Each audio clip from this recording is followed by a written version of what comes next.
মহাসমারোহে ঈদুল আজহা পালিত হচ্ছে। আজকের দিনটি বিশেষত ঈদুল আজহা উৎসব ত্যাগ, সংযম ও আত্মদানের উৎসব।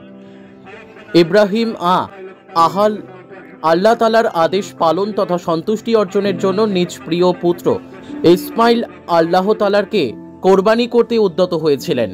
তার আচরণে প্রমাণিত হয়েছিল পুত্রের ভালোবাসা থেকেও আল্লাহ তালার প্রতি ভালোবাসা অনেক বড়।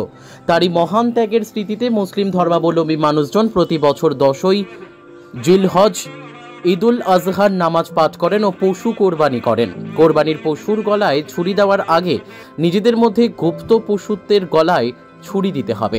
বিসর্জন দিতে হবে কাম, ক্রোধ, লোভ, মোহ, পরনিন্দা, পরশ্রী, কাতরতা।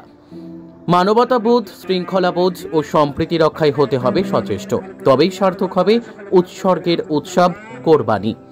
বিশ্বময় বিরাজ করবে মহান আল্লাহ পাকের মেহেরবানি। তাই এরকম এক চিত্র দেখা গেল বোলপুর শান্তিনিকেতন লাগোয়া ভুবনডাঙ্গায় ঈদগাহে। বোলপুরের বিভিন্ন ওয়ার্ডের ও তার আশেপাশে মুসলিম সম্প্রদায় মানুষ একত্রিত হয়ে ঈদুল আজহা নামাজ আদায় করেন। নামাজ শেষে প্রত্যেক মুসলিম ভাইয়েরা একে অপরের বুকে বুক মিলিয়ে একে অপরের ঈদুল আজহার শুভেচ্ছা বিনিময় করেন। কাজী আমিরুল ইসলামের রিপোর্ট, এস নিউজ বাংলা। আজহা কি বলবেন, আজকে দিনটা কিভাবে পালিত হচ্ছে? আজকে আমাদের খুশি আনন্দের দিন। আজকে আমরা সকালে খুশি আনন্দেতে কাটাবো। মূল উদ্দেশ্যটা কি? মূল উদ্দেশ্য আমাদের আজকে ঈদুল আজহার নামাজ পড়ার পর আমাদের পশু কুরবানি দেব। তারপরে আমাদের আজকে খুশির দিন। এইটাই।